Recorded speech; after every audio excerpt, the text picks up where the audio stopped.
The person you hear when you listen to yourself talk, that person doesn't exist. Not once, not ever. And you've never actually heard the real you in your entire life. Every recording of your voice is a stranger. Every memory of how you sound is a ghost. And your brain knows it. It's been protecting you from that truth since birth. Let's start with what's actually happening.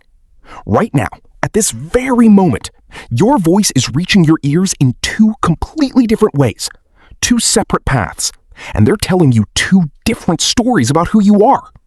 The first path is the one everyone else uses. Sound waves from your mouth travel through the air, hit the outside of your ear, tunnel down through the canal, and vibrate your eardrum. That's what everyone hears.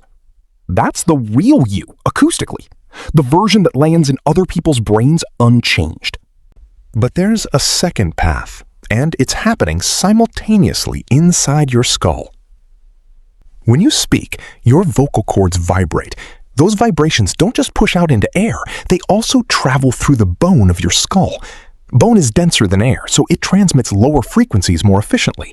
Those vibrations bypass your eardrum entirely and travel directly to your inner ear, the cochlea, where they combine with the air path sound. And because bone conduction emphasizes bass and resonance, the version you hear is deeper, fuller, richer, almost a different instrument than what exits your mouth. That's why you sound like a stranger on a recording. A recording captures only the air path, the path everyone else uses. The bass is stripped out. The resonance is gone. What's left is a voice you don't recognize, because it's the voice you've never actually heard. You've heard a hybrid, a blend, an edit your own skull was making in real time. But here's where it gets strange. This isn't a flaw, it's a feature. And to understand why, we have to go back. 300,000 years ago, you were living in a group of maybe 30 people. No more, probably fewer. Your entire world was that group. And in that world, the way you sounded determined everything. Your status, whether you were trustworthy, whether you were a threat, whether anyone wanted to hear you speak at all. In a group that small, every voice is a signature. And every person tracks every other person's voice the way you might track a face. Your voice changes. Deeper when you're angry, higher when you're anxious, different rhythms when you're lying. Your tribe is listening for those shifts constantly. It's a survival tool. But here's the problem.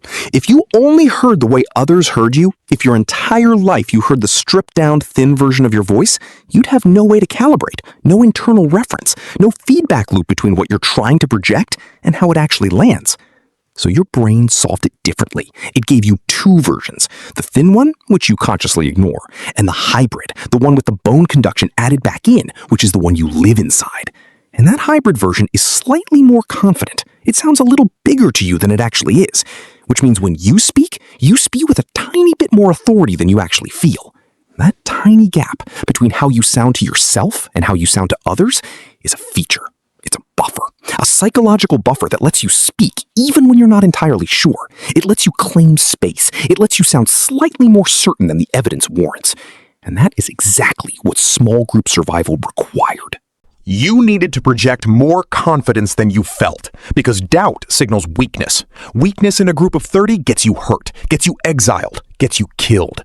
So your brain wired you to hear yourself as slightly more powerful than reality. Just enough to not freeze, just enough to take your turn. But that's only half of what's happening. Because while your brain is editing your own voice up, it's simultaneously analyzing everyone else's voice in real time, detecting stress, detecting deception, detecting status and threat. When you hear someone else's voice drop an octave, something in your brainstem knows. When a voice gets faster, tighter, your amygdala is already moving. You're running constant threat assessment on every human sound around you. And that ancient system is still running, right now, in you. Every conversation you have, your brain is comparing everyone's voice to 1,000 subtle patterns it learned about danger and status and belonging. You're not conscious of it, but it's happening constantly. Now, jump forward to today. You hear a recording of yourself and something in you rejects it immediately. It doesn't feel like you. It feels like an imposter, a thin, reedy imposter wearing your words. And your brain actually refuses to accept it as authentic. You can listen to 100 recordings and your brain will never stop saying, "That's not me." Why? Because your brain's self-model is built on bone conduction. That is the version it uses to know itself. Everything else is a lie to the neural system that defines who you are. And this creates a strange isolation. Not once. Your entire life is lived inside a voice that doesn't exist anywhere else. Everyone who knows you knows a version of you that you are fundamentally blind to. They know the real acoustic you, the you that lands in their ears.